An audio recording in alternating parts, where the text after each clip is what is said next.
ang mga kwento ng pag-ibig, kwento ng buhay at kwento ng pag-asa dito sa Barangay Love Stories. Love Stories.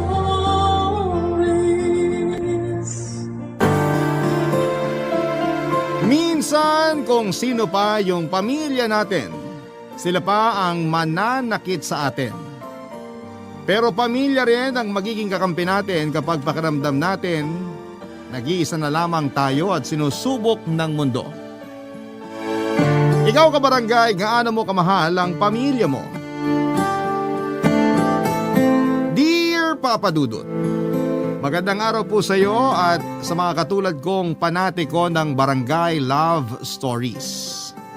Sa totoo lang ay araw-araw ko kayong tinututukan sa Barangay LS at minamarathon ang mga Barangay Love Stories na ina-upload ninyo online. Magkahalong saya, lungkot at gigil yung nararamdaman ko sa tuwing nakikinig sa mga kwento ng mga kabarangay natin. Pero ang pinaka gusto kong parte ay yung meron akong natututunan sa dulo ng bawat kwento. At yun ang dahilan kung bakit nag-decide akong sumulat sa programa ninyo para magbahagi ng aking karanasan. Pero bago ko simulan ang paglalahad ay tawagin niyo na lamang po ako sa pangalang Bri. 29 years old, taga Binangonan, Rizal, at isang online seller papadudot. Nagtitinda ako ng RTW na damit at shorts. Nagbunga ang pagsisikap ko noong nagkaroon ako ng 2 physical store sa Taytay, Tiangge. Bukod doon ay meron din akong tindahan ng mga pasalubong tulad ng cornic, banana chips at kung ano-ano pa sa Binangonan Market na inaangkat ko sa iba't ibang probinsya at binebenta ng bultuhan sa murang halaga. Kaya nga sa edad kong ito ay nakapagpundar na ako ng bahay at sasakyan. At bukod doon ay pinag-aaral ko rin ang mga kapatid ko na nasa Cebu. Gabi-gabi bago ako matulog ay lagi ako nagpapasalamat sa Diyos dahil tinulungan niya akong umasenso sa buhay upang maging instrumento para makatulong sa mga nangangailangan. Palibasa, alam na alam ko yung pakiramdam ng walang-wala sa buhay lalo pat hindi ako pinanganak sa mayamang pamilya. Lumaki ako kasama ang lolo't lola ko at nagpapasalamat ako sa pagmamahal nila sa akin. Marami silang aral sa buhay na itinuro na masasabi kong dala-dala ko pa rin hanggang sa ngayon. Isa na nga doon ang pagpapatawad at kababaang loob. Sisimulan ko ang kwento ko noong pinagbubuntis ako ng nanay kong si Selena. Hindi ko makakalimutan kung paano yon kinuwento sa akin ni Lola. Sakto malakas ang ulan sa labas at madilim ang langit. Yun din kasi ang parehong panahon na nalaman nilang buntis sa akin ang nanay ko, Papa Dudut.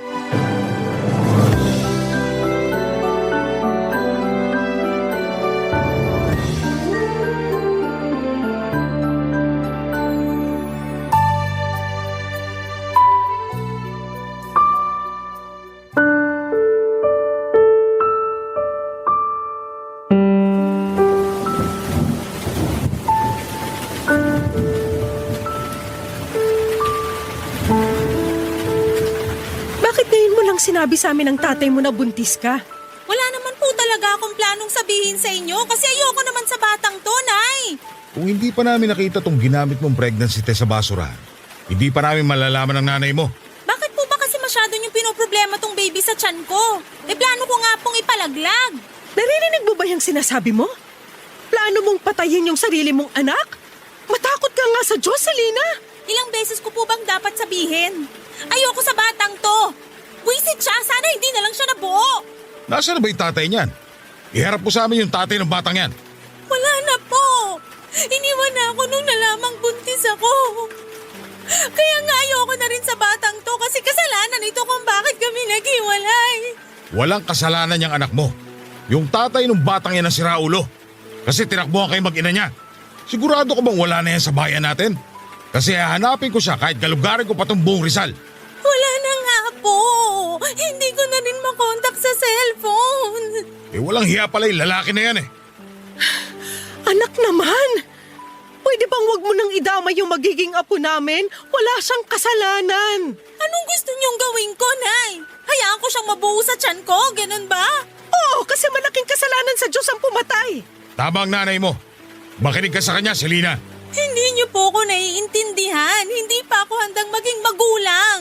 Sige nga po, paano ko palalakihin yung batang to? Ako lang mag-isa. Tapos nag-aaral pa ako. Kasama mo kami ng tatay mo. Tutulungan ka naming palakihin yung anak mo. Kung hindi kaya magpakatatay ng lalaki ng iwan sa inyo, aba, huwag na siya magpapakita rito sa lugar natin. Baka mahabol ko pa siya ng itak. Abner naman, huwag mo pairalin yung galit mo. Masisisi mo ba ako? Anak natin yung naagrabyado. Selena, sigurado ko bang wala na yung pamilya rito? Kasi pwede natin sila ipabarangay, anak. Mga tsahin lang po niya, pero wag na po kayong mag-eskandalo. Ano na lang sasabihin ng ibang tao pag nalaman nilang nabuntis ako at iniwan? Sige nga. Uunahin mo pa bang isipin ang sasabihin ng ibang tao? Kesa mapanagot yung siraulong lalaking yon. Siya po yung may kasalanan sa akin, kaya wag na nating idama yung mga kamag-anak niya. Saka nakikitira lang siya sa mga tsahin niya, hindi rin maayos yung relasyon niya sa mga yon. Malamang baka nga masaya na yung mga yun na umalis na siya sa poder nila. Nak, ano bang nakain mo't pumatol ka sa ganyang lalaki? Oo nga. Wala kaming kaalam-alam ng nanay mo na may boyfriend ka na. Nasa tamang edad na naman po ako Nasa tamang edad ka na nga para mag-boyfriend, kaya dapat pangatawanan mo rin yung bunga ng pakikipagrelasyon mo. Nay naman ayaw ko nga po sa batang to. Huwag mong idama yung bata dahil wala siyang kasalanan. Saka matakot ka nga. Anak mo yan, Selena. Apo namin. Kaya huwag na huwag mo siyang gagawa ng masama.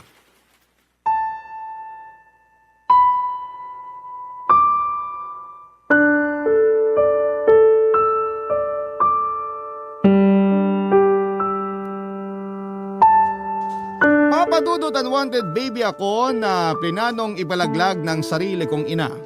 Nung nalaman ko yon kay Lola ay hindi ko na napigilang mapaluha. Kahit na sinabi ko sa sarili ko na handa na akong malaman ang dahilan kung bakit ayaw sa akin ng nanay ko, ay masakit pa rin na ginusto niya akong mawala, Papadudot. Pero buti na lamang kasi at hindi natuloy dahil kina lolo at lola. Sa huli, nakumbinse rin daw nila si nanay na huwag akong ipalaglag. Pinagpatuloy ng nanay ko ang pagbubuntis sa akin hanggang sa maipanganak ako sa isang pampublikong ospital sa Angono taong 1995. Umasa sina lolo at lola na magbabago ang tingin sa akin ng nanay ko. Yun bang magugustuhan niya ako sa oras na makita na niya ako. Pero sinabi ni lola na hindi ako magawang titigan o buhatin man lang ni nanay noong pinanganak na niya ako. Kamukha ko raw kasi ang tatay ko na nang iwan sa amin, kaya naman mas lalo lang siyang naggalit sa akin. Kaya sina lolo at lola na lamang ang nag-asikaso sa akin. Dahil sa pagbubuntis sa akin ni nanay ay kinakailangan niyang huminto sa pag-aaral. Ayaw niya raw kasing maging tampulan ng tukso sa klase nila at isipin ng ibang tao na pariwara siyang babae. Graduating na sana siya sa kurso niyang business management pero naantala yon nang dahil sa akin. Kaya nga nung sumunod na taon ay nag-enroll ulit si nanay para tapusin ang kanyang pag-aaral, Papadudot.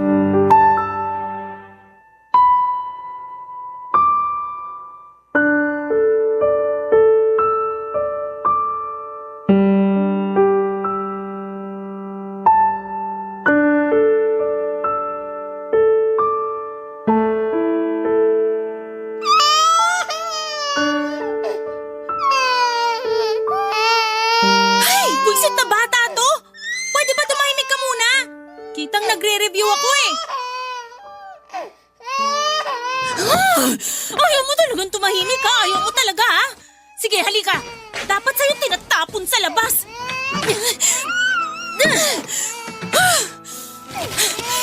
Yan! Diyan ka sa mga basura! Total, basura ka naman! Selena? Selena, anong ginawa mo sa anak mo? Santisima! Bakit mo naman itinapon sa basurahan yung bata? Ang ingay-ingay kasi, Nay. Hindi ako makapag-review. Hindi pa rin dahilan niya para itapon mo siya. Abner, kunin mo nga yung apo natin.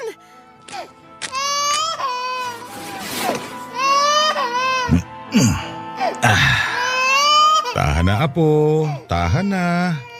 Pumasok na tayo sa bahay. Doon tayo mag-usap. Sige na, Abner, mauna ka nang pumasok sa loob ng bahay. Ano bang pumasok sa kokote mong babae ka? Baka nakakalimutan mong anak mo yung batang yan. Anak ko nga pero di ko naman gusto. Kayo lang naman ni tatay yung nagpumilit na buhayin ko yan at ipanganak eh. Kahit makaunti, wala ka talagang pagmamahal para sa anak mo. Wala po, tay.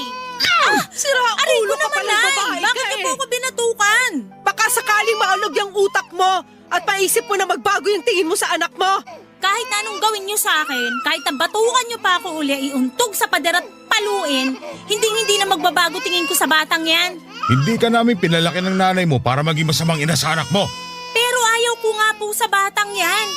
Kayo lang naman ni nanay yung pilit ng pilit sa akin na gustuhin niyang maingay na yan eh. Dapat kasi di nyo na yan dinampot dun sa basurahan. Baka sakaling may magka-interes sa kanya ng mga basurero. Hindi na talaga namin alam ang gagawin namin sa'yo ng tatay mo, Selena. Matakot ka nga sa karma, nak. Baka hindi mo na lang namamalayang bigla kang singilin sa mga pinagkagagawa mo sa sarili mong anak. Hindi po ako natatakot sa karma, Nay. Mabuti pa kami na lang mag-aalaga sa anak mo. Huwag mo na siyang lalapitan kasi kawawa lang siya sa'yo. Buti po naisip nyo yan. Kayo lang naman ni tata yung pilit ng pilit sa akin sa batang yan eh. Ayoko nga po dyan. Kahit siguro anong mangyari, kahit tumanda na ako, hindi ko pa rin yan magugustuhan. Kasi para sa akin, malas sa buhay ko yung batang yan. Buisit, napakaingay pa. Mag-ingat ka sa mga sinasabi mo dahil baka bumalik sa iyo kamalasang yan. Saka hindi malas tong anak mo. Kasalanan mo rin naman kung bakit nabuntis ka na maaga. Kasi maaga ka rin lumande. Anong sabi nyo, Tay? Abner naman, huwag mo namang sabihin yan sa anak mo. Ba't di ko sasabihin ka? Namumuro na yung anak mo. Hoy, Selena, naturinga ka pa naman nag-aaral pero parang wala kang pinag-aralan. Simpleng pagrespeto nga sa amin ng nanay mo, nakakalimutan mo. Napakatikas ng ulo mo. Hindi ka marunong makinig kapag pinagsasabihan. Tapos ngayon na nagbunga yung pagiging suwail mo, biglang hindi mo na kaya at ayaw mo ng pangatawanan tong anak mo. Ayusin mo yung ugali mong yan. Kung ayaw mo, palayasin kita sa pamamahay na to. Palalayasin niyo ako, Tay? Aba, bakit hindi? Wala kaming anak na kasi sama ng ugali mo. Hindi naman siguro kailangang umabot tayo sa ganyan. Kaya pagsabihan mo yung anak mo, kasi palalayasin ko talaga yan. Napakabastos. Walang modo. Galit na galit daw si Lolo noon kay nanay ayon sa kwento sa akin ni Lola. Ewan daw ni na Lolo't Lola kung anong elemento ang sumapi sa nanay ko para ilabas ako ng bahay at ilapag kasama ng mga basura. Yun daw yung mga tipo ng pag-uugali o kilos na tipong nababasa lamang ni Lola sa mga kwento. Masyadong mainit ang tagpo ng eksenang yon ayon kay Lola. Hindi naman daw ako sinut ng nanay ko sa basurahan. Ipinatong niya lamang ako sa may basura na nasa gilid ng pinto sa labas ng bahay. Matapos magsabi si Lolo na palalayasin niya ang nanay ko ay kitang-kita nila yung takot sa mga mata ng nanay ko. Kaya naman simula noon ay hindi na niya ako pinagdiskitahan pa. Pero mas naging overprotective sa akin ng lolo at lola ko at hindi na rin nila pinapalapit sa akin si nanay. Kung ako ang magkakaanak ay hindi ko magagawa sa anak ko ang ginawa sa akin ng nanay ko. Kaya nga hanggang ngayon ay hindi pa rin ako makapaniwala kung paano niya naatim na itapon sa basurahan na para bang hindi niya kadugo at hindi nanggaling sa sinapupunan niya ng 9 na buwan. Buti na lamang to the rescue ulit sina lolo at lola. Kaya wala namang nangyaring masama sa akin noon. Iyak ako ng iyak nang ikwento sa akin ni Lola kung ano nga ba ang mga nangyari noon. Pero lagi rin niyang sinasabi na huwag magtatanim ng galit sa sarili kong ina dahil masama yon. Pagkalipas nga ng 1 taon ay nakagraduate na si nanay at sobrang saya ni na lolo at lola dahil sa wakas ay nagbunga na ang paghihirap nila sa pagpapaaral sa nanay ko. Nagdesisyon si nanay na magtrabaho sa Cebu noong nakatanggap siya ng job offer doon. Agad siyang nag-asikaso ng requirements para makalipad papunta doon. Nangako siya kina lolo at lola na magbabakasyon pa rin sa amin para dalawin ako, Papa Dudut. Pero hindi yon natupad dahil lingid sa kaalaman namin Paraan niya lamang pala yon upang tuluyan na akong iwanan sa poder ng mga lolo at lola ko ng mga panahong yon, Papa Dudut. Barangay Love Stories. Barangay Love Stories. Papa Dudut, bagaman wala akong tatay at kinalakihang nanay ay hindi naman nagkulang sa pag-aalaga at pagmamahal sa akin sina lolo't lola. Walang araw simula nang dumating ako sa buhay nila na hindi nila ako tinuring na mahalaga. Para sa akin ay hindi ko lang sila lolo at lola. Sila na rin ang kinilala kong mga magulang. Malungkot na hindi na ako binalikan ng nanay ko pero hindi naman ako nagtanim ng galit sa kanya. Inisip ko na lamang na balang araw ay maaalala niyang may anak siya at balikan niya at babalikan niya rin ako. Nagpapadala pa rin naman ng pera si nanay sa amin para may panggastos kami. Doon din kinukuha ang pambaon ko sa eskwelahan at pambili ng damit at gamit tuwing pasukan. Pero hindi na talaga siya umuwi pa sa bahay namin. Lagi ko noong naririnig na pinakikiusapan ni Lola si nanay kapag kausap niya sa cellphone na umuwi naman sa amin sa Binangonan para makita ako. Pero laging nagdadahilan si nanay na busy siya sa trabaho niya. Kapag sinasabi ni Lola na kausapin man lang niya ako ay mabilis na napuputol ang linya ng tawag at napapabuntong hininga na lamang si Lola. Pag nangyayari yon ay palihim akong umiiyak sa CR namin. Tapos maghihilamos ako ng mukha para hindi halata. Mahabang panahon ko nang hindi nakikita si nanay, Papa Dudut. Noong 18 years old na ako, kundi dahil sa iilang litrato ni nanay sa bahay, ay hindi ko na maaalala ang mukha niya. Masasabing naipon ng husto ang pagkasabi ko sa kanya. Kahit alam ko na hindi niya ako gustong makita, ako naman ay gusto ko pa rin makita ang nanay ko at mayakap siya kung pahihintulutan niya. Papa Dudut, isang araw ay mayroong binalita sa akin si Lola na labis na nagpasabik sa akin.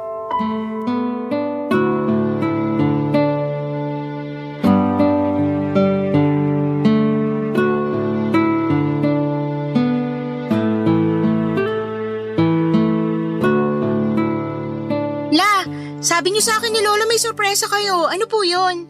Nako, halatang halata na excited yung apo nating malaman yung sorpresa natin sa kanya, Iska. Oo nga eh. Hindi na makapaghintay na matapos tayong kumain.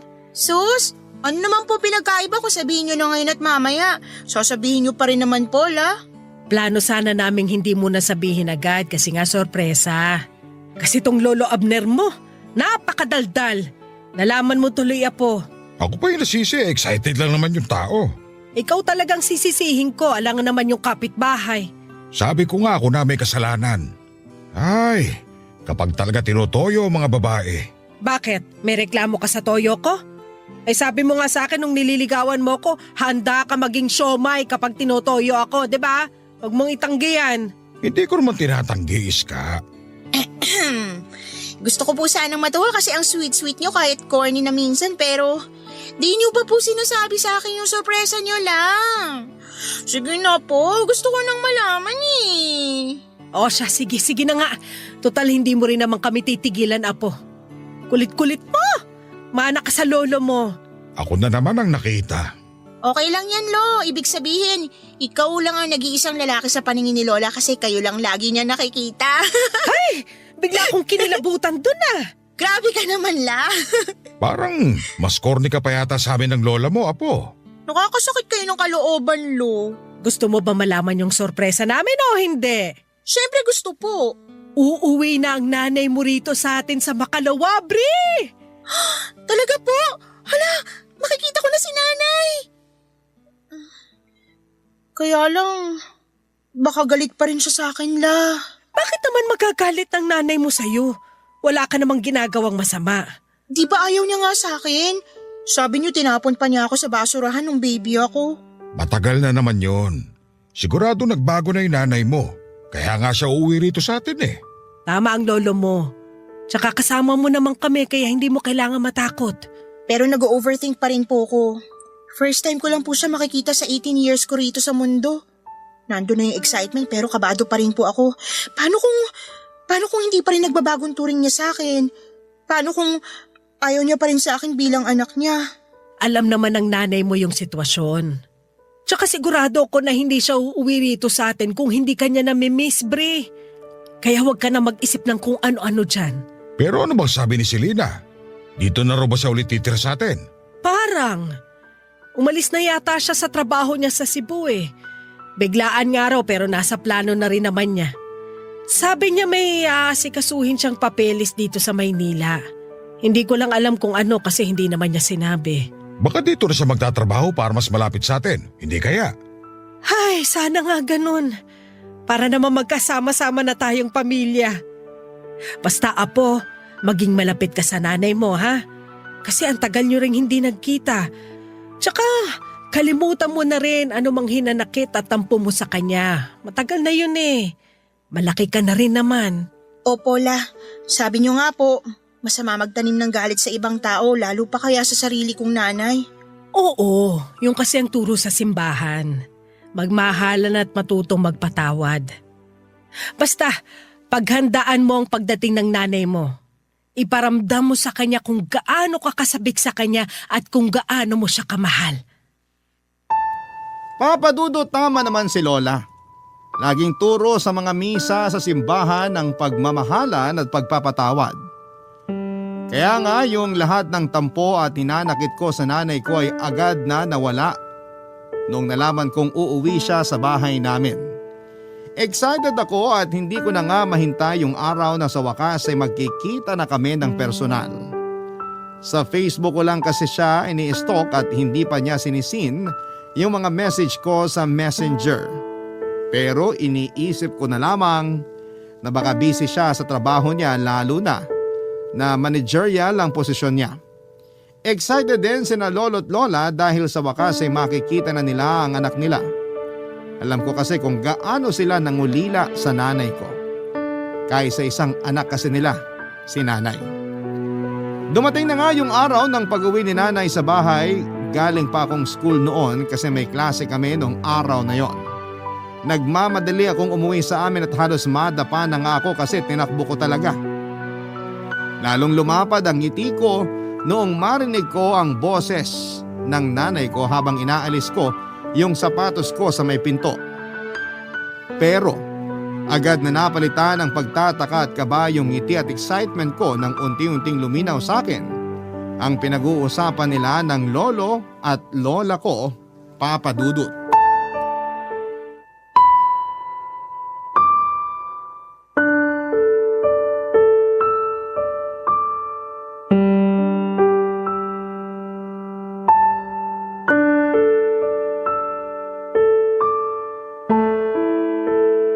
Umuwi ka lang pala rito para umalis din, nak. Akala ko pa naman dito ka na sa bahay uuwi. Sasamahan mo na kami ng anak mo. Oo, inyo naman, Nay. Saka anong gagawin ko rito? Sige nga. Huwag kang ganyan magsalita sa nanay mo, Selena. Akala pa naman namin nagbago ka na, pero bastos ka pa rin. Di ko naman po binastos si Nanay. Sinabihan ko lang naman siyang OA, ibig sabihin overacting. Wala naman po akong sinabi na dito na ako magtatrabaho. Mas lalong ayokong tumira rito sa bahay natin kasama kayo. Umuwi lang ako dito kasi kailangan ko mag-asikaso ng mga papeles para makalipad na ako pa Amerika. Ang layo ng Amerika rito sa atin, nak. Oo, Nay, at wala po akong pakialam. Matagal ko ng pangarap na makapag-abroad. Tapos ngayon meron na akong pagkakataon. Palalagpasin ko pa ba? Bakit kasi naisipan mo pang dun magtrabaho pwede namang dito na lang sa atin? Sino may sabi sa inyo na magtatrabaho ako dun? Mag-aasawa na po ako. Taga dun mapapangasawa ko, Nay. At pinapapunta niya ako dun. Sabi niya sagot niya mga gastos at pag-aasikaso ng papeles ko, pati pamasahe. Kaya pumayag na rin ako. Ano ka mo? Mag-aasawa ka na? Hindi mo man lang pinapakilala sa amin ng nanay mo? Matanda na po ako para magdesisyon sa sarili ko. Saka kaya nga ako nagpunta rito para sabihin sa inyo. Gaano na ba kayo katagal magkarelasyon ng lalaking yan at sasama ka na sa kanya dun sa Amerika? Dami niyo naman pong tanong. Ipapaalala ko lang po uli sa inyo na matanda na ako. 39 years old na ako. Malapit na nga ako mag-40 Pero kung ituring niyo ko para pa rin teenager, Kainis ha? Aalis din pala kayo, Nay. Iiwan niyo pa rin pala po ako ulit. At sino ka naman? Siya lang naman yung anak mo, si Bri. Yung batang iniwan mo sa amin ng nanay mo. Aba, malaki ka na nga talaga no. Pero hindi pa rin nagbabago yung mukha mo. Nakikita ko pa rin sa'yo yung tatay mong ulupong. Selena, hindi naman yata tama na pagsalitaan mo ng ganyan ng anak mo. Wala naman siyang kasalanan sa'yo.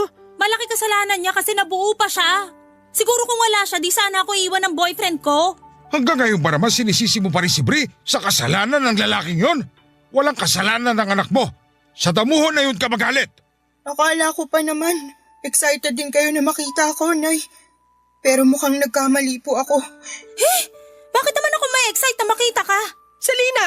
Totoo naman sinabi ko, Nay. Hindi ako excited na makita yung babaeng yan kasi wala naman akong pakialam sa kanya. Buti nga binuhay ko pa rin siya at pinag-aral eh. Sapat na yun. Huwag na siyang umasa na magpapakananay ako sa kanya. Kilabutan ka nga sa sinasabi mo, Selena. Ginigigil kasi ako ng babaeng yan eh. Halata namang noon pa lang hindi ko na siya gusto. At hindi na yun magbabago kahit na lumipas pa ang mahabang panahon. Hay! Kairita kayong lahat. Kita niyong pagod yung tao eh. Makatulog nga muna. Papa Dudut, sobrang sakit palang marinig mula mismo kay nanay na hindi niya ako mahal. Para kong sinaksak ng libu-libong kutsilyo, kaya naiyak na lamang ako. Bukod doon ay umuwi lamang pala siya para iwanan kami ng tuluyan. Kaya imbes na masayang reunion ang nangyari, natahimik na lamang kami nina lolo't lola at walang nasabi. Alam din kasi nila na kapag may gusto si nanay, hinding-hindi nila ito mapipigilan. Kaya sa huli hinayaan na lamang nila ito. Nanatili ang nanay ko sa bahay namin ng 1 buwan habang nag-aasikaso ng mga papeles niya pa Amerika. Matagal na niya talagang nasimulan ang pag-aasikaso. Taon na rin yata. Pero hindi siya makapag-focus dahil may trabaho siya. Kaya nung nakapagpasya siya na gusto na niyang pumunta sa Amerika, ay nag-resign siya sa kumpanyang pinapasukan niya sa Cebu at umuwi sa amin pansamantala. Sa loob ng 1 buwan na yon, sinubukan ko makipaglapit ng loob sa nanay ko. Pero siya mismo ang umiiwas sa akin. Kung kausapin nga niya ako ay saglit lang at kung tratuhin niya ako ay para bang hindi niya ako anak. Siguro nga ay kinalimutan na niyang anak niya ako. Kaya naman nasaktan ako ng husto. May sa ilang beses din siyang kinausap ni Lola na makipag-bonding naman sa akin pero ayaw ni nanay at madalas na nauuwi lang yon sa pagtatalo nilang mag-ina. Kaya ako na lang mismo ang umiiwas sa kanya, Papa Dudut. Nahihirapan lang ako dahil magkasama kami sa isang bubong. Tapos ganoon pa yung trato niya sa akin. Madalas ay busy siya sa cellphone at ka-video call yung fiancé niya. Tapos kakausapin lang niya ako para utusang ikuha siya ng pagkain o inumin. Minsan ay para ipagtimpla siya ng kape o di naman kaya ay linisin ang mga kalat niya at labhan ang mga damit niya. Papa Dudut. Barangay Love Stories. Barangay Love Stories. Papa Dudut, nang makumpleto ang mga papeles ni nanay ay agad siyang nag-impake ng mga damit at gamit niya. Kitang-kita ko sa mukha niyang excitement na makapunta sa Amerika. Siyempre, alalang-alala sina lolo at lola para sa nanay ko, lalo pat malayong lugar na yung pupuntahan niya. Sa katunayan ay sinubukan pa nga nila ulit itong pigilan pero nagalit lang sa kanila ang nanay ko. Nasaktan ako para kina lolo at lola dahil wala naman silang hangad na masama sa kanya. Doon ko naisip na wala na talaga siyang pakialam sa mga magulang niya, lalo na sa akin na anak niya, Papa Dudut. Kaya yung kaunti na lang na pagmamahal ko sa nanay ko ay nawala na. Sa katunayan, nung umalis siya sa bahay namin ay hindi na ako naghabol pa sa kanya. Hindi na rin ako umiyak. Pero nasaktan ako sa hagulhol ni na Lola para pigilan ulit siya. Kaya lang ay nagbingi-bingihan ng nanay ko at nagawa niya pang itulak si Lola noong kapitan siya nito sa braso para pigilan. Doon na nga ako nagalit sa kanya kaya sinabihan ko siya na huwag na siyang babalik sa bahay namin. Kitang-kita ko ang matinding galit sa mga mata ng nanay ko pero sinalubong ko lang yon ng mas matinding galit. Simula nang umalis si nanay ay hindi na kami nakarinig pa ng balita sa kanya, Papa Dudut. Hindi ko na rin in-stalk ang Facebook niya. Sa katunayan, blinak ko siya doon at binura ko rin yung mga chat ko sa kanya. Nag-focus ako sa pag-aaral habang nagtatrabaho para mas matulungan ko ang sarili ko na may pantustos ako sa pag-aaral ko. Matanda na rin kasi sina lolo at lola para maghanap buhay. At naaawa na ako sa kanila lalo na tuwing nagreklamo sila sa rayuma nila. Napakasipag pa naman nilang magtinda ng mga gulay at prutas sa palengke. Doon nila ginamit ang huling pera na iniwan sa amin ni nanay bago ito umalis. Kaya nung nakapagtapos ako, pinangako ko kina lolo at lola na babawi ako sa kanila. Gusto ko silang bigyan ng maayos na buhay, kaya nga naghanap ako ng mapapasukang trabaho. Swerte naman dahil nakapasok ako sa isang kumpanya. Pero sa totoo lang ay kulang na kulang pa rin ang sweldo ko lalo nung nagkasakit si lolo. Dahil sa katandaan ay naging mahina na ang resistensya niya. Pabalik-balik kami noon sa ospital nung nagsimula ang pandemic. Tinamaan siya ng COVID-19 virus dahilan para lumala ang kondisyon niya at tuluyan siyang kunin sa amin noong July 2020. Ang sakit-sakit mawala ng lolo. Pero sa kabila ng lahat ay nagpatuloy pa rin kami ni lola. Pero noong 2022 ay muli kaming sinubok ng kapalaran nang ma-diagnose na may stage 2 ovarian cancer ang lola ko.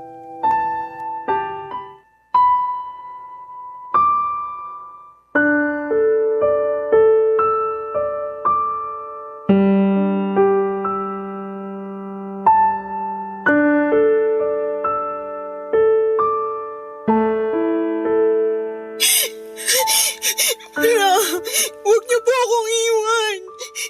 Hindi ko po kakayanin kung pati kayo mawawala sa akin. Matanda na ako, Apo. Hinang-hina na rin ako. Baka nga hindi na ako abuti ng umaga. Kaya hayaan mo na ako magbilin sa'yo. Ayoko magbilin kayo kasi parang niyo na rin sinabing mawawala na nga kayo sa akin agad. Hindi niyo po ba narinig ang sinabi ko? Hindi ko pa kaya. Kamamatay lang ni Lolo, halos magdadalawang taon pa lang na. Anong gusto mong gawin ko? Diyos na rin yung may gusto na magpahinga ko. Tignan mo, nagkasakit pa ako. Kaya nga ipapagamot ko kayo na. Pumayag na kasi kayo. Hindi na rin kakayanin ng katawan ko yung gamutan. Tsaka mahal ang pagpapagamot sa kanser, Apo. Malulubog ka lang sa utang. At ayoko mangyari sa'yo yun. Pero mahal ko po kayo at ayoko mawala kayo sa akin. Mahal din naman kita. Pero hayaan mo na akong magpahinga. Miss na miss ko na rin ang lolo mo. At gusto ko na siyang makita. Para sa akin, sapat na yung halos 7 dekada ko rito sa mundo. Masaya na ako kasi naalagaan ka namin ng lolo mo at napalaki ng maayos. Lahat ng yun utang na loob ko sa inyo ni Lolola. Kung wala kayo, wala rin ako sa mundo. Hindi ko rin po makakaya ang lahat kung hindi niyo ako ginabayan at inalalayan. Para sa akin, di ko lang kayo lolo at lola. Magulang ko rin po kayo. Pero wag na wag mo pa rin kalilimutan na may totoo kang nanay, Apo. Ano po bang sinasabi niyo? Matagal na akong walang nanay. Meron. Kaya nga sana mahanap mo sa puso mo yung pagpapatawad para sa kanya. Pwede ko po siyang patawarin pero ayoko na siyang ituring na nanay kasi hindi naman niya ako tinuring na anak eh. 'Di ba? Paulit-ulit niyang sinabi na sana nawala na lang ako na hindi niya ako gusto. Gabi-gabi ko pong naririnig sa isip ko kung paano niya yung sinabi sa pagmumukha ko noon kaya naman ayoko na siyang ulit makita. Pero paano kung nagbago na siya? Akala rin natin nagbago na siya nung nagtrabaho siya sa Cebu at iniwan niya ako sa inyo pero nagkamali tayo. Ngayon pa kaya na ang layo na ng narating niya, kaya panigurado, hindi niya na tayo naaalala. Kaya di na po ako maasa na babalik siya la. Paano kung kailangan ka pala niya, Apo? Kailangan niya ang tulong mo. Bakit niya naman ako kakailanganin? Di na nga ako naiisip at hindi niya rin ako mahal. Hindi ko alam, basta bilang magulang ramdam ko na meron siyang mabigat na pinagdaraanan. Nito kasing nagdaang gabi, lagi kong napapanaginipan si Selena. Umiiyak siya at humihingi ng tulong sa mga panaginip ko, Apo. Kaya ako nasabi na baka kailangan niya tayo. Lalo ka na anak niya. Pero paano kung kabaliktaran pala ibig sabihin ng panaginip niyo la? Di napahiya lang tayo kapag sinubukan pa natin makipag-usap ulit sa kanya. Baka nga pagsalitaan niya pa tayo ng masasama at masasakit kasi doon naman siya magaling Ewan ko ba kung anong nangyari sa anak naming yun ni Abner? Kung saan kami nagkulang o kung naging masyado kaming mahigpit para maging swail siya sa amin ng tatay niya.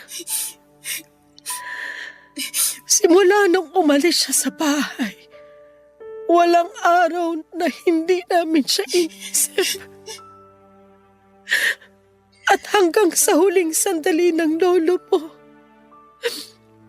hinahanap niya sa akin ang nanay mo.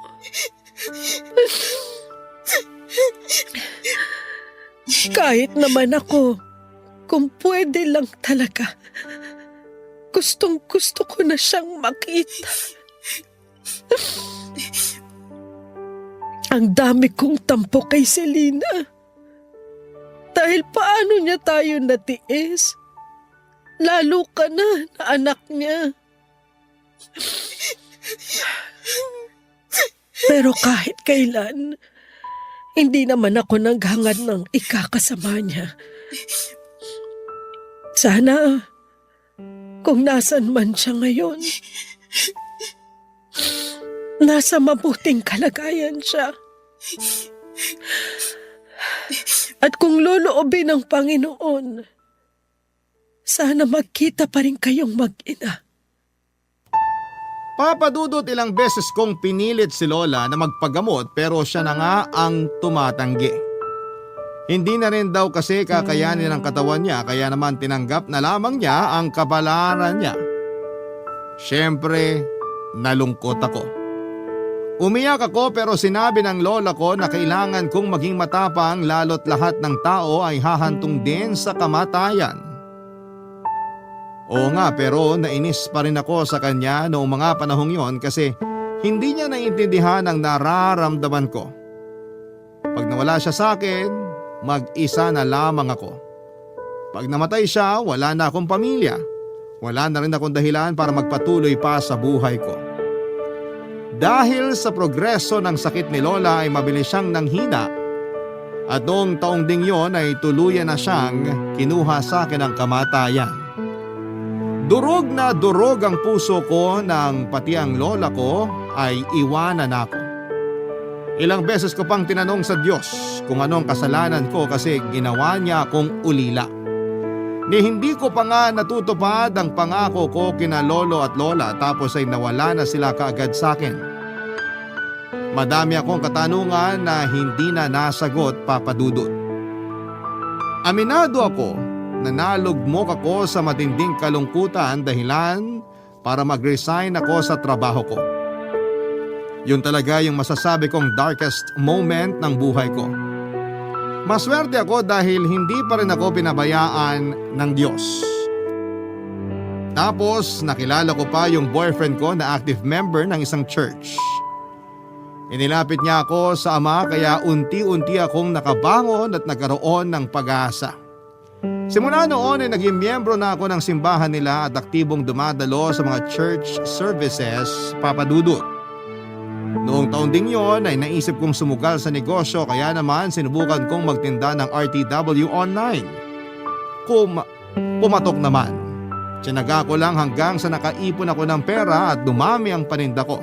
Tapos sinubukan kong kumuha ng pwesto sa Taytay, Tiangge hanggang sa nanganak na yung isa pang pwesto ng isa pang negosyo. Papa Dudut, sobrang saya ko. And at the same time ay thankful kay Lord dahil sa mga blessings niya para sa akin. Tapos last year lang ay nagpakasal na kami ng boyfriend ko pero wala pa naman kaming anak sa kasalukuyan. Noong January 2024, isang araw may nakarating sa akin na balita tungkol sa nanay ko na lubos kong hindi inaasahan. Meron daw siyang early stage ng chronic kidney disease at matagal na niyang iniinda ito. Pero ang pinagtataka ko ay anong ginagawa niya sa Cebu, buong akala ko ay nasa Amerika siya. By the way, ang naghatid ng balita sa akin ay ang anak niyang babae na half-sister ko na 10 years old na. Lalong dumami ang mga tanong sa isipan ko ng mga panahong yon. Nakiusap sa akin yung bata na pumunta ako ng Cebu dahil gusto raw akong makita ng nanay ko. Ayaw ko na sana makipag-ugnayan sa kanya pero naalala ko yung sinabi sa akin ni Lola bago siya nawala. Ang magkita kami at magkapatawaran ng nanay ko.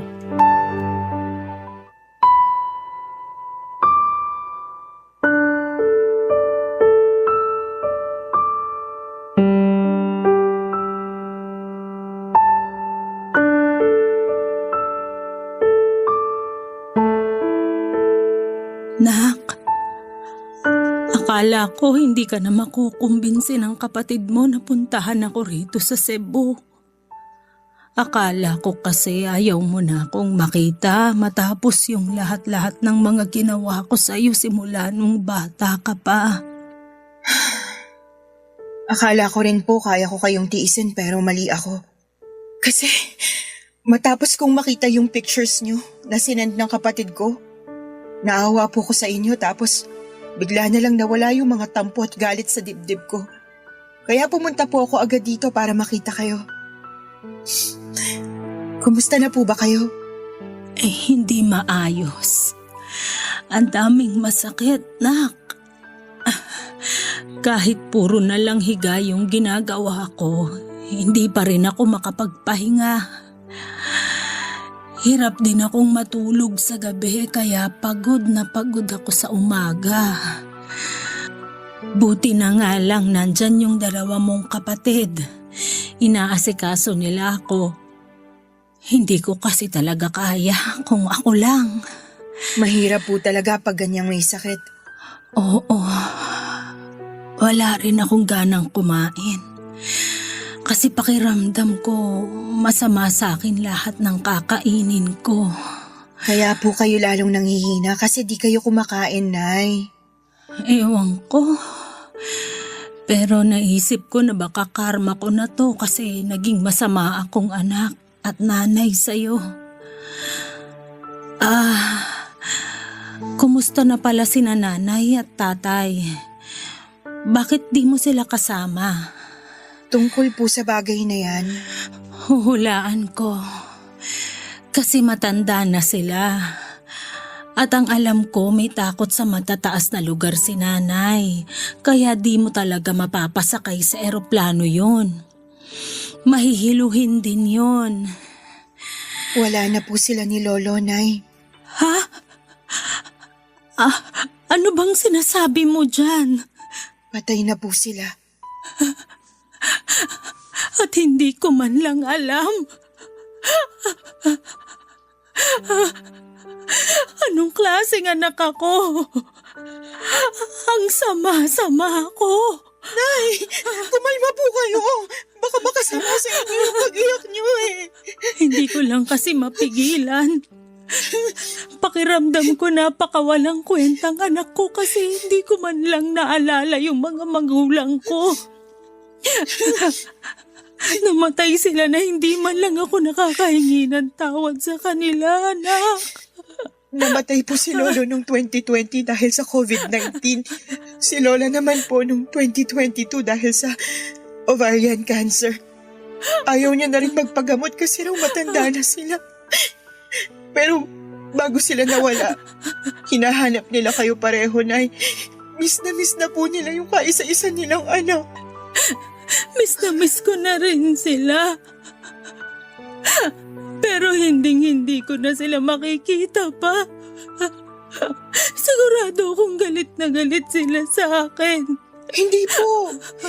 Hindi na sila galit sa inyo kasi matagal na nila kayong napatawad.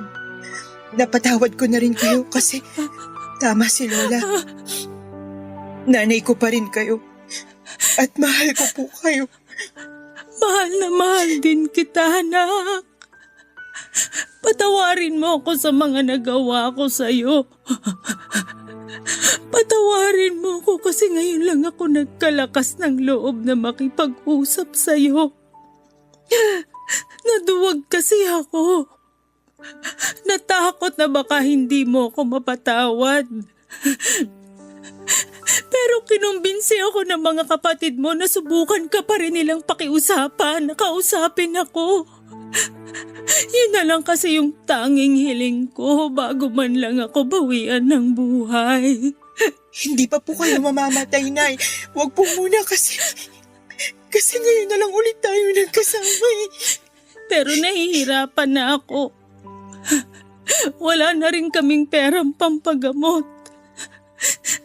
Nalubog na rin kami sa utang at naubos lahat ng ipon ko. Hirap na kami, nak. Awang-awa na rin ako sa mga kapatid mo. Ang babata pa nila para maulila sa ina. Kaya nga po, lumaban po kayo. Huwag na po kayo mag-alala dun sa gamutan niyo kasi ako na po ang bahala, Nay. Kahit naman paano, may negosyo ako. At wala pa rin naman kaming anak ng asawa ko kaya maaalagaan ko pa po kayo. Basta wag po muna kayong sumuko, Nay. Kasi gusto ko pa kayo makasama ng matagal eh. Gusto pa rin naman kitang makasama ng matagal, nak. Gusto kong bumawi sa mga panahong hindi ako nagpakananay sa'yo. Kaya lumaban po kayo kasi marami pa po tayong gagawin na magkasama. Kasama yung mga kapatid ko. Ngayon na wala na sina Lolo at Lola, akala ko wala na rin akong pamilya. Pero hindi pa rin po ako pinabayaan ng Diyos kasi tinalik niya kayo sa buhay ko para maging pamilya ko. Kaya ang saya-saya ko po, Nay. Masaya rin ako, nak. Salamat kasi nagkita tayo uli. Kung alam mo lang na kinasabikan ko yung araw na to. Yung araw na makahingi ng tawad sa'yo. Pinapatawad ko na po kayo, Nay. Kaya dapat magpalakas po kayo, ha? Papa Dudut, ikinuwento ni nanay na hindi na natuloy yung kasal nila ng fiancé niya sa Amerika matapos itong atakihin sa puso 3 araw pagdating ni nanay doon. At dahil hindi naman siya pumunta doon para magtrabaho ay kinailangan din niyang umuwi sa Pilipinas pagkatapos ng libing.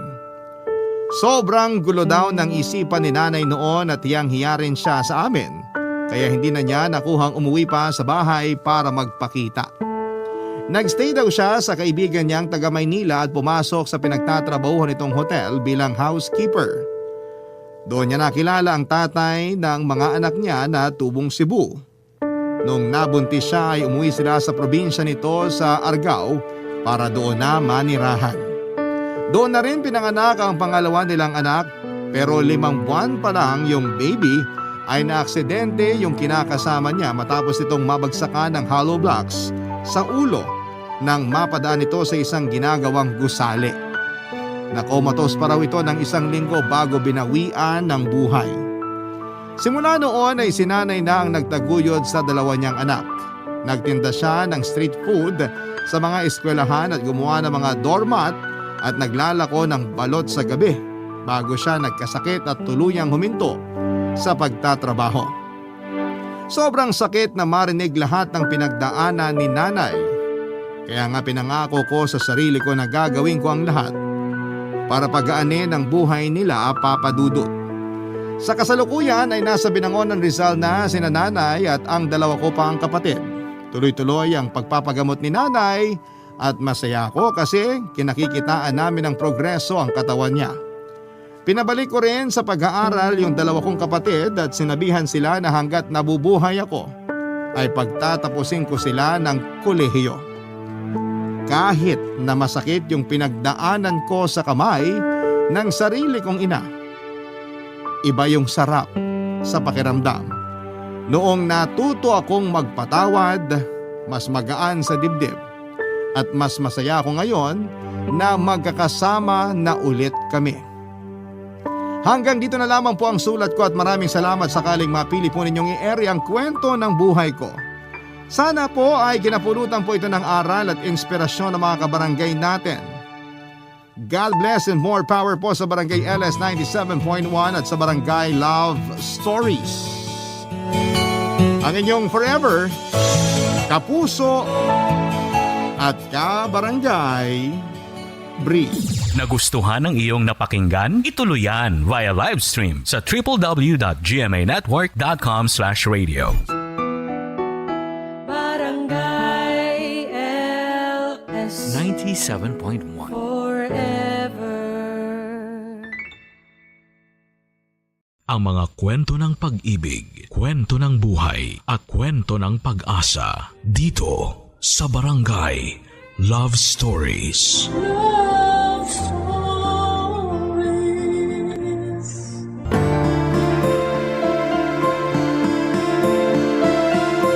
Dear Papa Dudut, may mga pangyayari sa buhay natin na hindi natin inaasahan pero sadyang nakatadhana palang mangyari.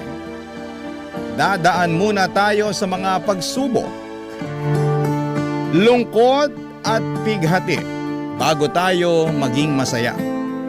Magandang tanghali po sa lahat ng ating mga kabarangay. Ako nga po pala si Marie, 35 years old at nagtatrabaho sa isang insurance company. Avid listener niyo po ako kahit noong nasa probinsya pa lamang ako at nag-aaral.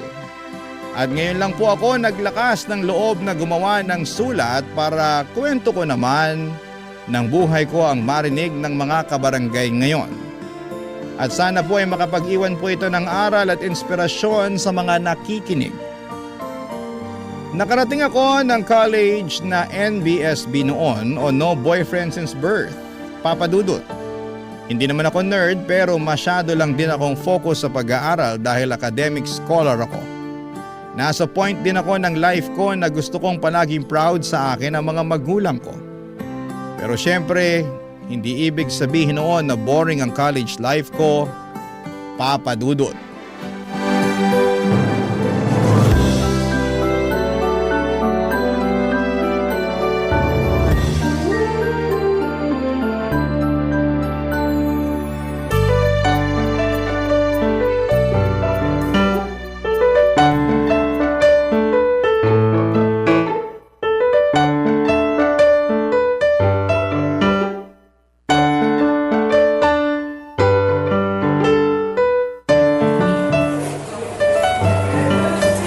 Dito na tayo maupo, pa. Sige, sakto kasi maingay sa pwesto na to eh. Konti pa lang din kasi ang tao dito sa kantin. Pero nagugutom na talaga ako eh. Grabe kasi yung prof natin kanina, nag-overtime pa ng klase. Ay, buti nga sana kung hindi nakakaantok yung klase niya eh. Kaya lang ang boring niya magsalita talaga. Tama talaga yung idea ko na maglagay ng kape sa tumbler ko kanina. Kahit pa paano, nagising-gising ako sa klase niya. Alam mo, next time nga ganyan na rin ang gagawin ko kapag alam ko na araw na ng subject niya. Ay, teka, nakalimutan ko palang kumuha ng sausawan ng ulam ko. Ay, kuha lang ako ng toyo at kalamansi ha, Marie. Ah, sige. Ay, nagugutom na talaga ako. Buti na lang available tong paborito kong chicken adobo dito sa kantin. Hi, Marie. Hello, Gerald. Tatanong ko lang kung pwede kong mahiram yung notebook mo sa klase natin kanina. Aha? Sure, okay lang. Teka ha, kunin ko lang sa bag. Ilang. Pasensya ka na. Di na ako nakapag-notes kanina kasi sobrang nakakantok talaga yung klase ni Sir Nova eh. Ayos lang. Nakakantok naman talaga yung klase niya. Eto na yung notebook ko. Yung, salamat. Babalik ko rin kagad bukas. Sige lang. Wala pa naman tayong exam sa subject na yan eh, kaya hindi ko pa kailangan. Yun. Sige, salamat ulit. Punta muna ako sa gym kasi may practice pa kami ng basketball eh. Ha? Okay. Grabe, sobrang gwapo niya talaga. Huy, sino na namang tinitingnan mo at parang kinikilig ka dyan? Wala. Sabi na nga ba eh. Crush mo si Gerald, no? Uy, hindi Hindi raw, pero parang kamatis na sa pula yung pisngi mo. Aminin mo na kasi, crush mo yung MVP ng basketball team ng college natin. Sige na nga. Matagal ko ng crush si Gerald pero huwag mong sasabihin sa kanya, please. Bakit ko naman sasabihin sa kanya, kaibigan kita? Pero alam mo, bagay kayong dalawa. Kung ganyan. Nagsasabi lang ako ng totoo. Pareho kasi kayong matalino tsaka academic scholar. Kaya nga mas lalo ko naging crush si Gerald eh. Kasi napagsasabay niya yung pagiging academic scholar at yung pagiging basketball player. Hindi kaya madaling mag-maintain ng mataas na grade para sa scholarship. Ganun talaga kapag gusto mo ang ginagawa mo tsaka may dedication ka, di ba? Ano kaya kung ilakad kita kay Gerald? Hoy, ano ba yung sinasabi mo? Akala ko ba hindi mo sasabihin sa kanya na crush ko siya? Hindi nga, pero paglalapitin ko kayong dalawa. Churchmate ko kasi yan si Gerald, kaya medyo close din kaming dalawa. Talaga? Oo, magkasama kami madalas sa mga charity event ng church namin. Alam ko na yung gagawin ko. Kukwentuhan ko siya minsan tungkol sa'yo.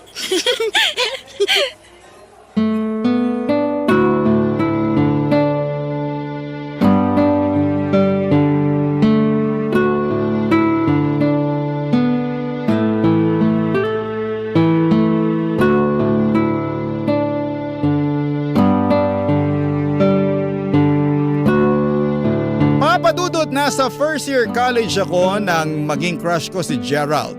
Sobrang gwapo naman kasi talaga niya. Perfect example ng TDH o tall, dark, and handsome para sa akin. 6-footer siya, moreno, tapos ay chinito pa. Para akong maglalaho sa sobrang kilig na nararamdaman ko. Siyempre, pinipilit kong hindi ipahalata sa kanya ang lahat. Ayoko ring matawag ako na maharot na nagpapakyut sa isang lalaki. Galing kasi ako sa konserbatibong pamilya. Isa pa ay wala pa rin naman sa plano ko ang magpaligaw at magkaroon ng boyfriend ng mga oras na yon. Stricto din kasi ang mga magulang ko at mataas ang expectation nila para sa akin. Kaya naman ginawa ko na lang na inspirasyon si Gerald sa college life ko, Papa Dudut.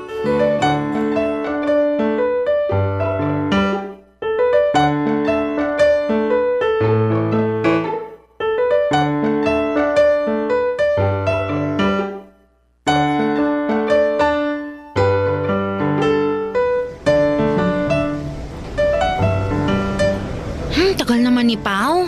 Sabi niya malapit na siya dito sa bleachers. Init pa naman dito sa pwesto ko. Hi Marie! Ito na nga pala yung notebook na hiniram ko. Sorry ngayon ko lang nabalik. Naging busy kasi ako sa mga practice namin sa basketball eh. Ay, ayos lang. Hindi ko pa naman masyadong kailangan kasi wala pa tayong exam sa subject na yan. Nagsabi rin kasi ako sa'yo na ibabalik ko kaagad. Nawalan lang talaga ako ng oras. Pero alam mo, ang ganda pala ng penmanship mo Uy, grabe. Hindi naman. Oo, hindi. Totoo Marie. Nagulat nga ako kasi akala ko nakaprint lang sa notebook mo yung mga notes eh.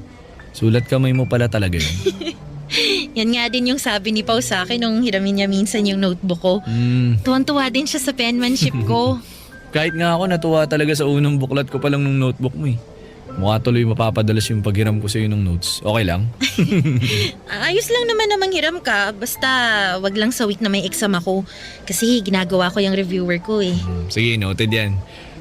Sino pala hinihintay mo dito sa bleachers? Ayun, si Pao. Pupunta kasi kami ng library pero dito ko na lang daw siya hintayin. Yung kaklase natin yun na palagi mo kasama, di ba? Madalas ko rin kasama sa church namin yun eh. Oo nga, parang nakwento niya na nga sa akin na medyo close daw kayo kasi magka-churchmate kayo. Talaga? Nakagawento niya ako sa'yo? Oo. Pero isang beses lang naman yun. Napag-usapan lang kasi namin yung mga basketball player ng college natin. Kaya ayun, nabanggit ka niya. Okay, ganun ba? Nagulat lang ako na napag-usapan niyo rin pala akong dalawa. Noong nakaraang linggo kasi, ikaw naman yung kinikwento sa akin ni Pao. Teka, kinukwento ko ni Pao sa'yo? Kunento niya kung gaano ka ka-dedicated na maging cum laude para sa mga magulang mo. Oo. Kasi hindi kasi nakapagtapos ng pag-aaral ang parents ko, kaya ang pangarap nila, mapagtapos ako ng college. At gusto ko na rin maging cum laude kasi yun ang gusto ko na maging regalo ko sa kanila. Oh, wow. Naniniwala ako sa iyong kayang-kaya mo yan, Marie. Ikaw pa ba? Salamat, Gerald. Gerald! Nandito ka lang pala sa bleachers. Kanina pa kita hinahanap eh. Oh, Laika? Bakit hindi ka nagre-reply sa mga text ko? Pasensya na, wala kasi akong load eh. Kaya naman pala. Tara na sa gym. Kasi mag-i-start na raw yung practice nyo ng basketball. Doon din ang practice namin ng cheering squad, kaya sabay na tayong pumunta ron. Sige. Marie, salamat ulit sa pagpapairam sa notebook mo ha. Wala yon. Basta kapag kailangan mo ulit, sabihin mo lang sa akin.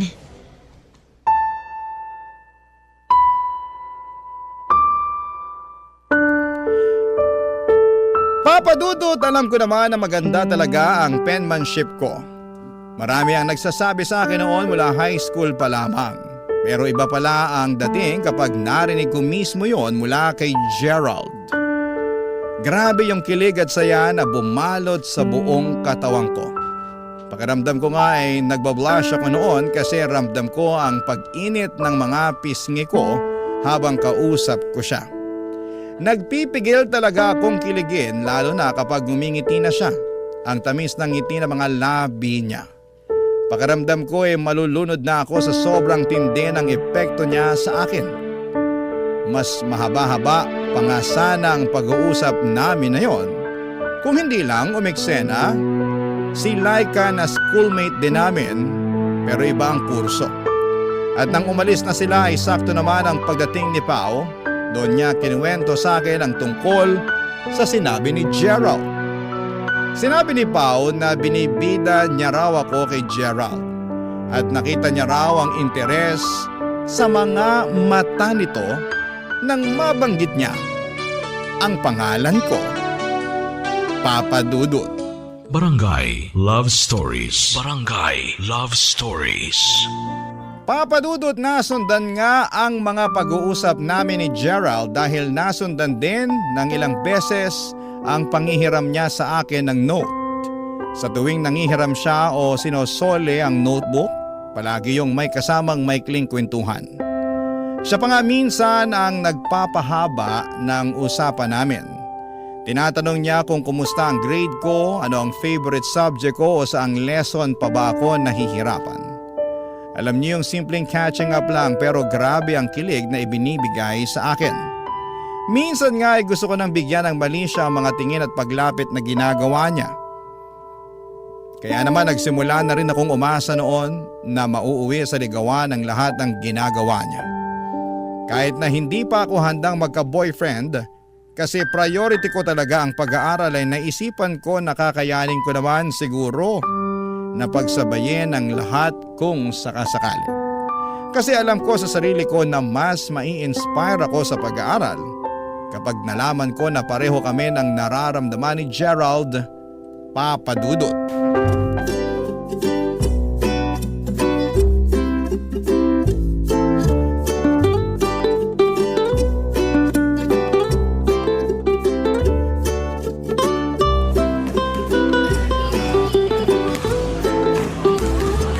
Gerald, buti hindi pa nagsisimula yung training nyo. Uy, Marie!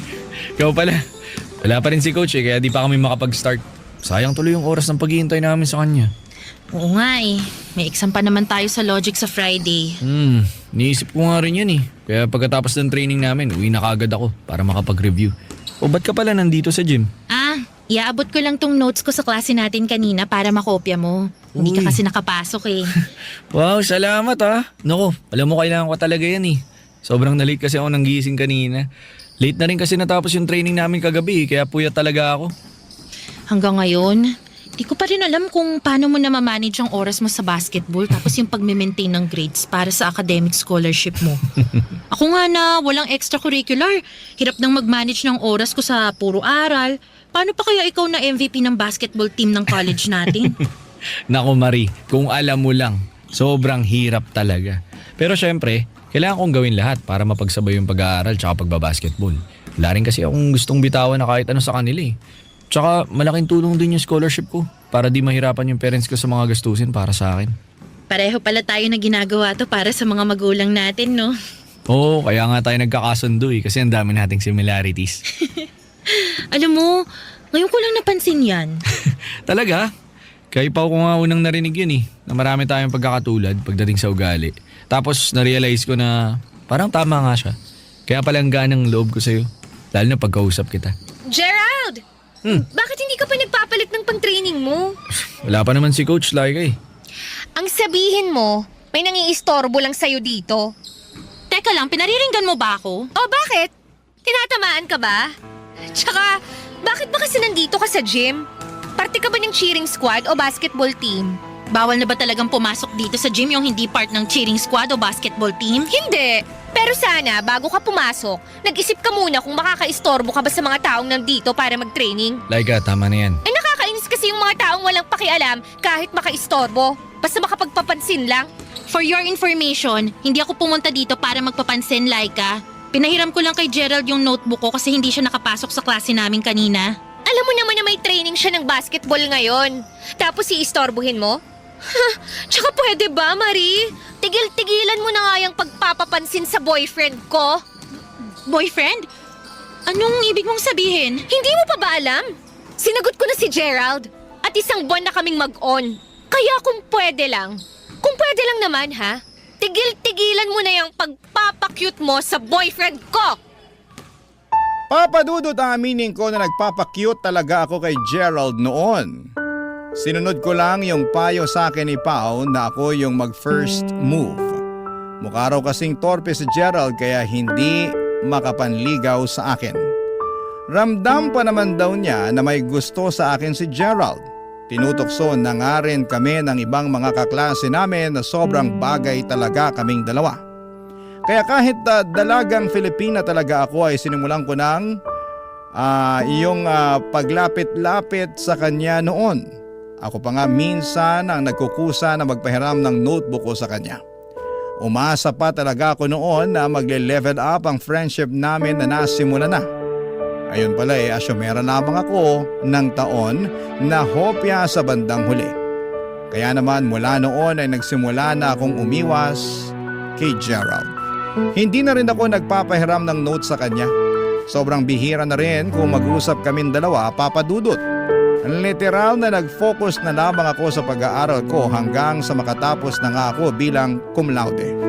Ilang taon nga ang lumipas, may maayos na akong trabaho sa Maynila. Hanggang sa naimbitahan ako noon sa kasal ng dati kong kaklase. Nandun din si Pao na matagal ko na ring hindi nakikita. At bago matapos ang seremonya, ako pa ang nakasalo sa bridal toss. Ang mas nakakagulat lang kung sino ang nakakuha ng garter sa araw ng kasal na yon. Papadudot.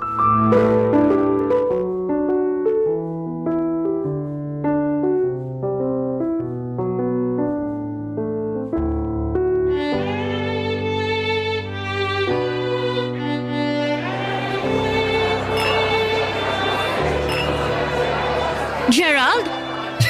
Hi Marie! Oh, anong ginagawa mo dito?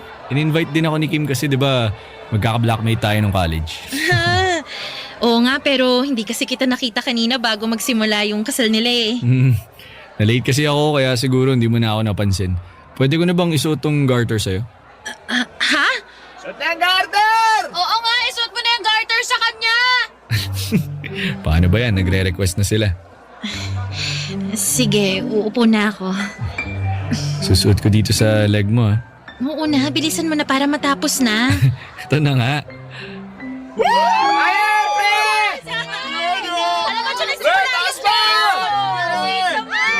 Narinig mo ba yun? Taas ko pa raw yung garter. Sige na. Uy, higher pa! Taas pa! Baba naman yan! Oh, Gerald, tama na. Hanggang dyan na lang yung garter kasi baka umabot pa yan sa singit ko eh. sige. Hanggang dito na lang. Dito sa bandang hita mo. Okay na to. Grabe, biglang uminit ah. Pinagpawisan ako doon. Panyo. Huwag ka mag-alala. Malinis yan kasi di pa naman ako pinagpapawisan mula kanina eh.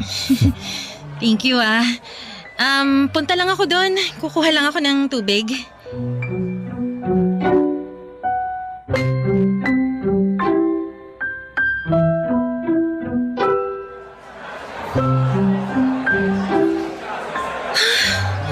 Bigla talagang uminit. Ay, buti na lang may malamig na tubig dito. Girl, nandito ka lang pala. Oo, nauhaw kasi ako bigla eh. Pero ano bang meron at parang kinikilig ka dyan? Sus, kunyari pa siyang hindi alam mo. Ano bang ibig mong sabihin? Aminin mo, sobrang gwapo pa rin ni Gerald, no? Ay, hindi, mali. Ang ibig kong sabihin, mas lalo siyang gumwapo, girl.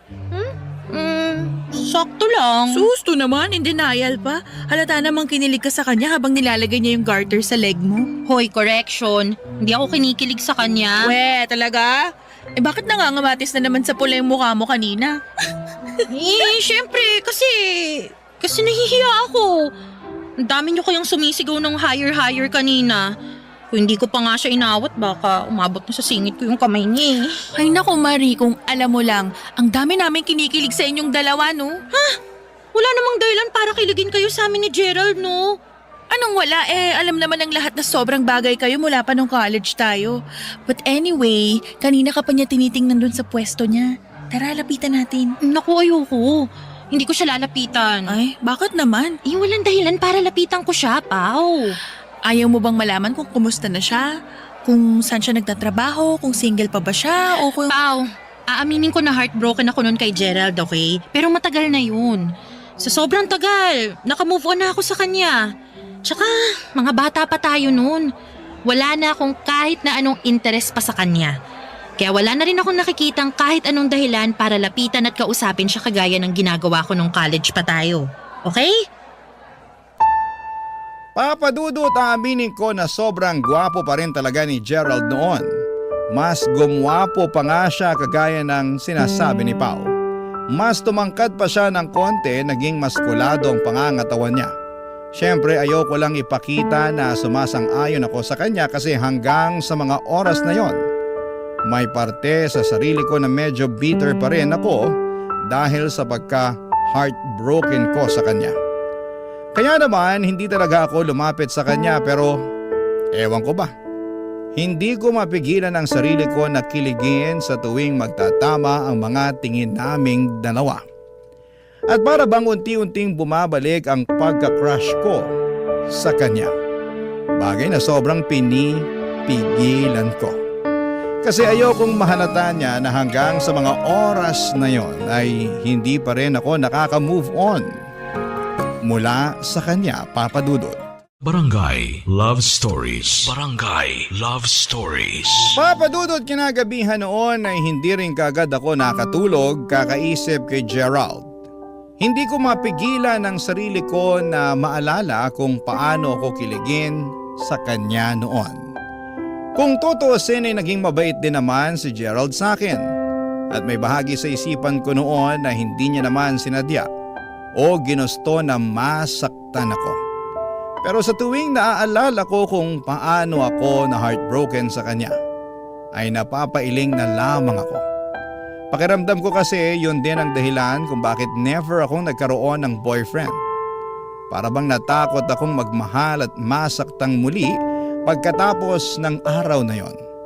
Kaya naman in-enjoy ko na lamang ang buhay single ko noon at kinagabihan noong araw na nakita ko ulit siya, nagulat ako na bigla niya akong finalo sa mga social media accounts ko. Naka-private ang mga profile niya kagaya ng sa akin kaya hindi ko siya ma-stalk. At huli, nagdesisyon na ako na huwag pansinin ang follow at friend request niya, Papadudot.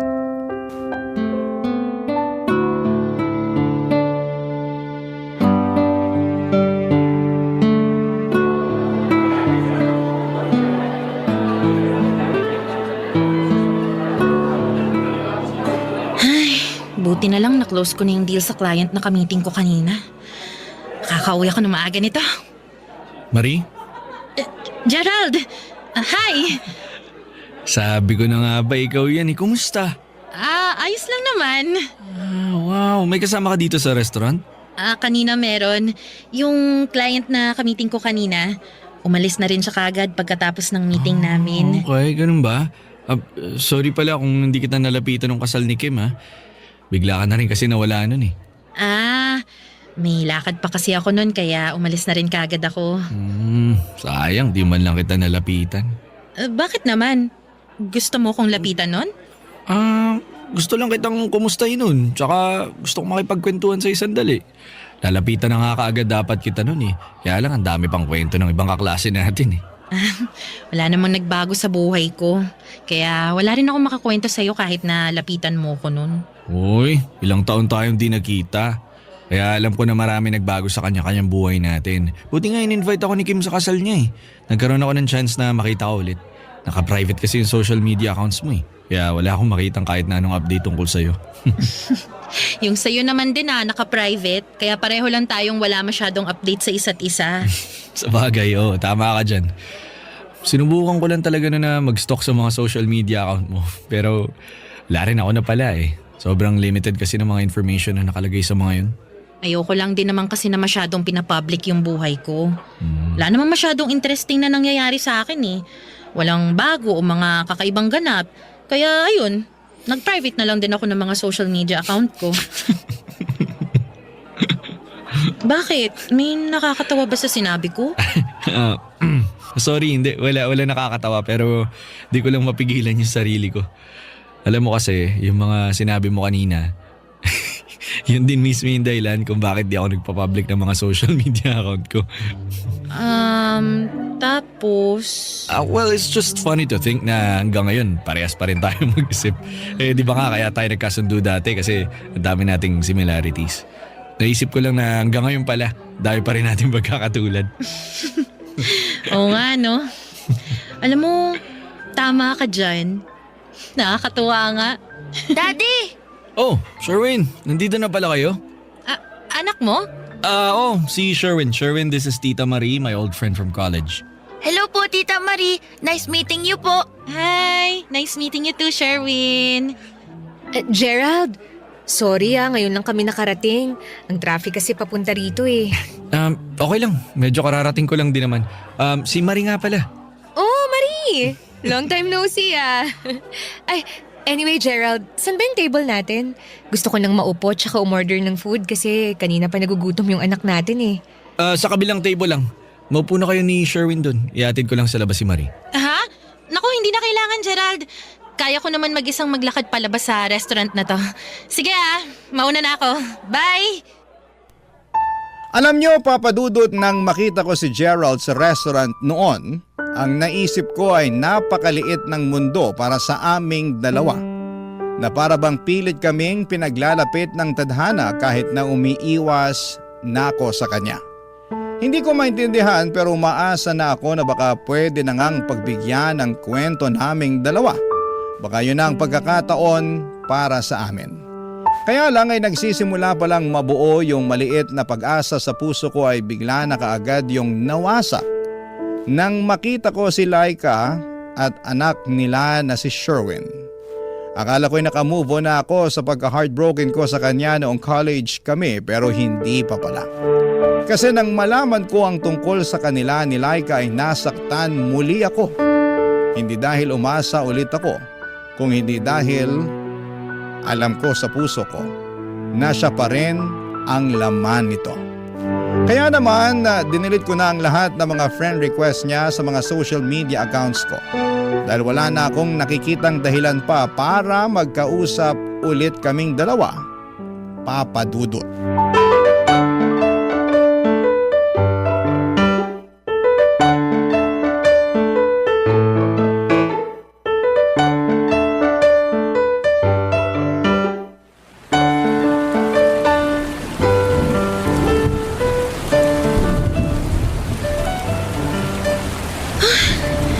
Grabe, ang lakas ng ulan. Buti nakasilong kagad ako dito sa waiting shed. Ay, sana may dumaan ng taxi banda rito para makauwi na ako. Ba naman tong ulan na to? Kakainis. Basang basa tuloy yung damit ko. Buti na lang may nasilungan ako kagad. Gerald? Uy, Marie! Grabe, hanggang dito ba naman sa waiting shed? Nagkikita tayo. Oo nga eh. Sobrang coincidence. Oh, wow. Oh, malapit lang din ba dito yung workplace mo? Oo. I see. Nakaka-bad trip yung ulan, no? Bigla na lang bumubuhos kahit sobrang init kaninang tanghali. Nako, iba na kasi yung panahon ngayon. Hindi mo na maintindihan kasi pabago-bago talaga. Nga pala, ilang taon na kayong kasal ni Laika? Hindi kami kasal ni Laika. Hindi pa kayo kasal. Hindi talaga kami kasal at hindi kami pwedeng magpakasal kasi may asawa na si Laika. Ha? Hindi ko magets. Okay. Naging live-in partner ko si Laika at 1 taon pa lang si Sherwin nang magdesisyon kami maghiwalay. After 2 years, pinakasalan niya na yung foreigner na boyfriend niya. So technically, co-parenting yung dahilan kung bakit kami nagkikita. Sorry Akala ko kasi... Ano ang akala mo? Kami pa rin ni Laika hanggang ngayon? Matagal na kaming naghiwalay. Sa totoo lang, mula nung maghiwalay kami, wala na akong ibang gustong makita ulit. Kundi ikaw, Marie. Medyo mahina na yung ulan. Gerald, punta lang ako sa banda doon kasi wala masyadong taxi na dumadaan dito. Marie, can I invite you for a cup of coffee?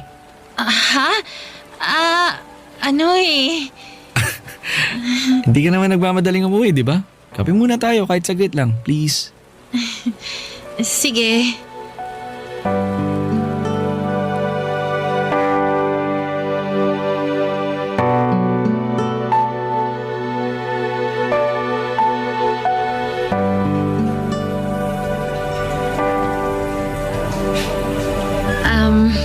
Salamat dito sa kape Gerald. Wala yun. Tagal ko rin inintay itong pagkakataon na makapagkape tayo sa labas. Marie, sorry nga pala dun sa nangyari nung college tayo. Alin dun? Ay, Ninang, ibig kong sabihin, bakit ka nagsasorry? Hindi. Feeling ko kasi na-take advantage ko yung kabaitan mo that time. Lalo na sa part na paulit-ulit mo akong pinapahiram ng mga notes mo. Naku, wala na yun. Sobrang tagal na nun. Nakalimutan ko na nga yung mga yun eh. Marie, I like you. Gusto kita, dati pa. Nung umpisa pa lang na nag-usap tayo, gusto ko nang itigil yung panliligaw ko kay Laika. Pero bigla niya akong sinagot eh. Tapos, ayun, naramdaman ko yung pag-iwas mo sa akin. Alam mo naman siguro kung bakit, di ba? Oo, kaya nga hindi na lang din kita masyadong kinausap nun eh.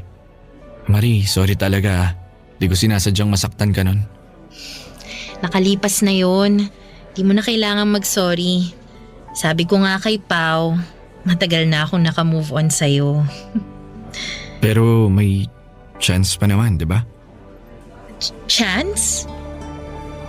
Chance na makapasok sa buhay mo. Kasi hindi na ako magpapaligoy-ligoy pa. I still like you, Marie. And this time, ako naman na mag-e-effort para sa'yo.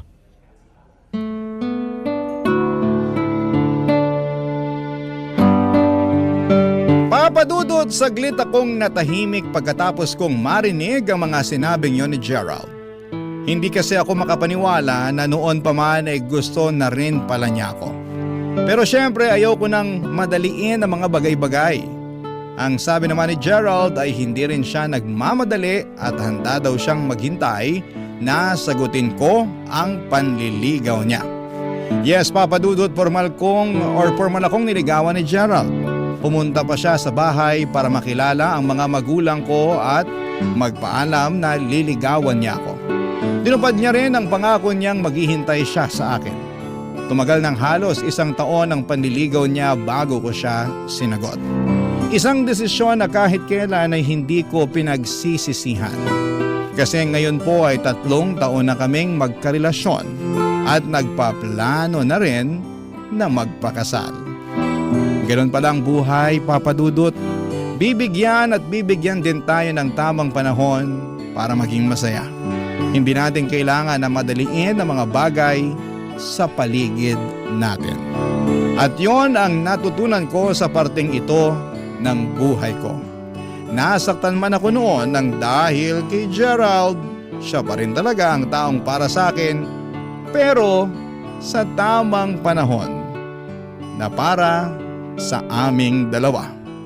Maraming salamat po Papa Dudut sa pagbabasa ng sulat ko and more power po sa inyong programa. Ang inyong forever kapuso at kabarangay, Marie. Ano ang masasabi mo sa ating Barangay Love Stories today? Aabangan namin yan sa aming comment section.